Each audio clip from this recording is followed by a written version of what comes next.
ભરૂચ શહેર તથા જિલ્લામાં હોળી ધૂળેટીના પર્વનો ધમધમાટ છે ત્યારે વૈદિક હોળીના વધતા ચલણના કારણે લાકડાના વેચાણમાં ઘટાડો નોંધાયો છે। બીજી તરફ અવનવા પ્રકારની પિચકારીએ લોકોમાં આકર્ષણ જમાવ્યું છે। હોળીનું પર્વ નજીક આવતા જ લાકડાના બજારમાં તેજીનો માહોલ જોવા મળે છે। શહેરોમાં હોળી પ્રગટાવવા વિવિધ યુવક મંડળો અને સંગઠનો દ્વારા લાકડાની ખરીદી કરવામાં આવે છે। જોકે દિવાળીએ ઇકો ફ્રેન્ડલી ફટાકડા બાદ હોળીએ ઇકો ફ્રેન્ડલી કલર, પાણીના બચાવ સાથે કેમિકલયુક્ત કલર લાકડાનો ઉપયોગ પણ દર વર્ષે ઘટી રહ્યો છે।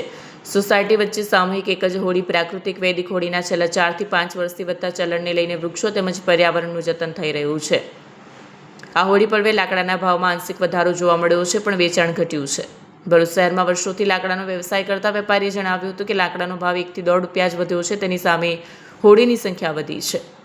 બીજી તરફ ભરૂચના મુખ્ય બજારોમાં આજે રવિવાર હોવાથી સવારથી જ ગ્રાહકોની અવરજવર જોવા મળી। બાળકોથી લઈને યુવાનો સુધી ગુલાલ અને નવી ડિઝાઇનની પિચકારીઓ ખરીદવામાં વ્યસ્ત દેખાઈ રહ્યા હતા।